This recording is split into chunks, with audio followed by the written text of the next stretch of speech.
മിതാറ്റക്കോയ തങ്ങൾ സ്നേഹ പൊന്മരമല്ലേ, ശാന്തി സമാധാനം നിറയുമ്പോൾ തേൻ മധുരം പോൽ തന്നവരല്ലേ. സയ്യിദ് ഹാമിദ് ആറ്റക്കോയ തങ്ങൾ സ്നേഹ പൊന്മരമല്ലേ, ശാന്തി സമാധാനം നിറയുമ്പോൾ തേൻ മധുരം പോൽ തന്നവരല്ലേ. അതോ പേടിച്ച് പാടിയത് അതിൻ്റെ അടുത്ത് കുത്തിരിക്കുന്നതിനെ കൊണ്ട് അതോ പേടിച്ച് പാടിയിട്ടാ കുറച്ചും കൂടെ ക്ലിയർ കുറവ്. ഇതൊന്ന് കേട്ട് നോക്കി ഇങ്ങോട്ട്.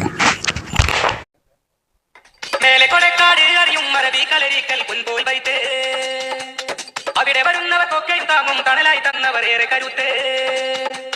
സയ്യിദ് ഹാമിദ് ആറ്റക്കോയ തങ്ങൾ തിങ്കൾ സയ്യിദ് ഹാമിദ് ആറ്റക്കോയ തങ്ങൾ സ്നേഹ പൊന്മരമല്ലേ, ശാന്തി സമാധാനം നിറയും മൊഴി മധുരം. ഇൻഷാല്ലാ ഒരു മണിക്കൂറുണ്ട് ഇത് യൂട്യൂബിൽ അപ്ലോഡ് ആക്കും. ഇൻഷാല്ലാ എല്ലാവർക്കും ലിങ്ക് അയച്ചു തരും. അള്ളാഹു ബർക്കത്ത് നൽകട്ടെ. ഇൻഷാല്ലാ ഇതിന് മുൻപ് അള്ളാഹു ആഫിയത്ത് അള്ളാഹു നൽകട്ടെ. ഇൻഷാല്ലാ ഞാൻ ഇൻഷാല്ലാ എല്ലാവരും ലൈക്ക് അടിക്കണം. എല്ലാവരും പിന്നെ ലിങ്ക് എല്ലാവർക്കും അയച്ചു. ജമാലുല്ലൈലി ആറ്റക്കോയ വാണത്തങ്ങൾ ഇതുപോലെ കുറെ തങ്ങന്മാരൊക്കെ ഉണ്ട്. ഈ ഒരു ചങ്ങാത്തിനെ കുറിച്ച് എടുത്ത് പറയേണ്ട ഒരു വലിയ വിഷയം തന്നെ. പക്ഷെ ഈ ആത്മീയത ചൂഷണം ചെയ്യുന്ന മാതിരി ആളുകൾ അല്ലെങ്കിൽ ഇപ്പം ഈ ആത്മീയതയിൽ മാത്രമല്ല രാഷ്ട്രീയത്തിന്റെ ഉള്ളിലാണ് ഇതിനപ്പോ പറയുന്നത്. ഓരോരുത്തരുടെ കുടുംബത്തിൽ പോലും ഓരോ ചൂഷകന്മാരും സുഹൃത്തുക്കൾ. അപ്പൊ അതൊന്നും വലിയ വിഷയമല്ല. ഇപ്പൊ ഈ ജമാലുലൈലിന്റെ കാര്യം പറയുകയാണെന്നുണ്ടെങ്കിൽ ഒരു ഊളയാണ് അദ്ദേഹം പറഞ്ഞത്. ഇവനെ കുറിച്ച് പറയേണ്ട ആവശ്യമൊന്നുമില്ല. ആറ്റക്കോയന്റെ ഒരു കാര്യം നോക്കുകയാണെന്നുണ്ടെങ്കിൽ ഇതിനു മുമ്പ് അടി കിട്ടാൻ പോയിട്ടുണ്ടായിരുന്നു ആറ്റക്കോയക്ക്. അപ്പൊ ആറ്റക്കോയ അസ്സലാം അലൈക്കും ദാ കണ്ടോളി എനിക്ക് ഇന്നെ അടിക്കാൻ പോകുന്ന ലൈവില് പോയി മാതിരി ആണ്. പിന്നെ കുറെ എന്താ പറയുക സ്ത്രീകളുടെ മാലയും അതുപോലെ പല രീതിയിലുള്ള ചൂഷണങ്ങളും പിന്നെ ഇപ്പൊ ഇതുപോലെ ആത്മീയത. ഇപ്പൊ എന്താ പറയാ ഈ വീഡിയോ നിങ്ങൾ കാണുമ്പോൾ തന്നെ അധികം മനസ്സിലാവും. ഞാൻ 2 കോടി ഉറുപ്പിന്റെ സഹായമൊക്കെ ഇവിടെ ഒലത്തി കൊടുക്കുന്നുണ്ട്.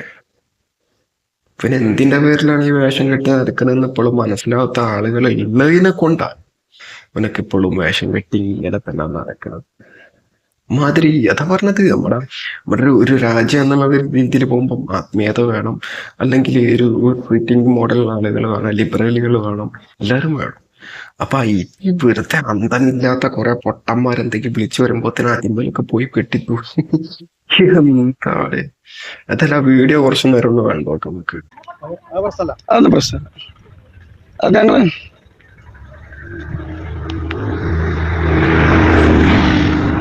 ചായ ഒന്നും വേണ്ട ഇത്ര നമുക്ക് ഇങ്ങോട്ട് വെറുപ്പൊന്നുമില്ല കേട്ടോ. നിങ്ങളെ കാര്യങ്ങളാണ് ഞങ്ങൾ ചെയ്യുന്നത്. നമുക്കിങ്ങോട്ട് വെറുപ്പൊന്നുമില്ല കേട്ടോ. നമുക്ക് നിങ്ങളോട് വെറുപ്പൊന്നുമില്ല. നിങ്ങൾ ഒരുപാട്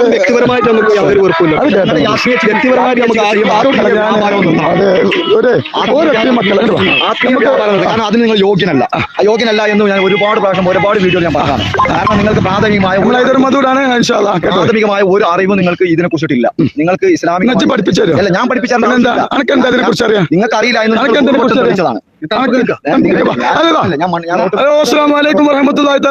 നമ്മളെ മുത്ത് 2-3 സലീം ഖാസിം അൽഹംദുലില്ലാ ഹൈദർ മധൂറാണ്. പിന്നെ ഓന് അൽഹംദുലില്ലാ ഇന്നിന്റെ പെങ്ങളെ കാസർഗോഡ്. പിന്നെ ഞാൻ മധൂർക്ക് പറ്റുന്ന ചികിത്സക്ക് റൂം നോക്കുന്നുണ്ട്. പിന്നെ മധൂർക്ക് ഇൻഷാ അല്ലാഹ് മധൂറാണ് നമ്മളെ ബാക്കിലുള്ളത്. നമുക്ക് അൽഹംദുലില്ലാ വ്യക്തിപരമായിട്ട് വൈരാഗ്യങ്ങൾ നോടില്ല, കാസിമിനോടില്ല. അൽഹംദുലില്ലാ നമ്മള് സലാം പറഞ്ഞിട്ടുണ്ടാണ് ഒരു തമ്മില്. ഓർക്ക് കാസിമിന് വ്യക്തിപരമായിട്ട് ഉറപ്പില്ല, ഞങ്ങൾക്ക് നമുക്ക്. അവര് പറയുന്നത് അവർക്ക് അറിയില്ല കേട്ടോ. അപ്പോ ഓൻ പറയുന്നത് ആത്മീയ തട്ടിപ്പ്. ഒരൊറ്റ ചോദ്യം 2 കോടി ചെലവഴിച്ച് പാവപ്പെട്ട യതീമക്കൾക്ക് വീട് വെക്കുന്നുണ്ട്. ഒരൊറ്റ ചോദ്യം, ഇജൊരു വീട് വെച്ചെടുക്കണോ? അവസ്ഥ ഏതോ 2 ആളുകൾ ഒന്ന് ചോദ്യം ചെയ്യാണ് എന്തിനാണ് ആത്മീയ തട്ടിപ്പ് നടത്തുന്നത്. അപ്പം വിളിച്ചു പറയാ ഞാൻ 2 കോടി ഉറുപ്പിക എന്തൊക്കെ കാട്ടിയിട്ടുണ്ട്, മക്കൾക്ക് ഈ അച്ഛനും അമ്മയൊന്നും ഇല്ലാത്ത മക്കൾക്ക് ഞാൻ അത് ചെയ്യേ രണ്ടാന്നൊരു ഓക്കെ. അതിന് ഇതൊക്കെ എന്താ പറയാ രണ്ടും കൽപ്പിച്ച് എന്തും ചെയ്യാം എന്നുള്ള ഒരു രീതിയിലൊക്കെ ഇറങ്ങി പുറപ്പെടുന്ന ആളുകളാണ്. അവർക്കിതൊന്നും വലിയ ഒരു വിഷയമോ ഒന്നും ഉണ്ടാവില്ല. അപ്പൊ എനിക്ക് മനസ്സിലാവാത്തത് ഇപ്പോഴും ഈ ഒരു വസന്തത്തിനൊക്കെ താങ്ങിയിട്ട് എന്താ പറയാ ഒരു ദൈവതുല്യം ആ രീതിയിൽ തന്നെ ആയിരിക്കില്ല ഈ മനുഷ്യന്മാരൊക്കെ കാണുന്നത്. അതില്ലെങ്കിൽ ദൈവം ഇയാൾക്ക് വന്നിട്ട് എന്തോ ഒരു പ്രത്യേക വരം ഇറക്കി കൊടുത്തതാണ്, ഭയങ്കര ബർക്കത്താണ്. ഈ രീതിയിലൊക്കെ ചിന്തിക്കുന്ന ആളുകളാണ് ഇങ്ങനെയുള്ള മൊണ്ണനൊക്കെ പോയി താങ്ങാൻ നിൽക്കുള്ളൂ. അതല്ലാതെ ഇതിൽ കൂടുതലൊന്നും പറയുന്നൊന്നുമില്ല.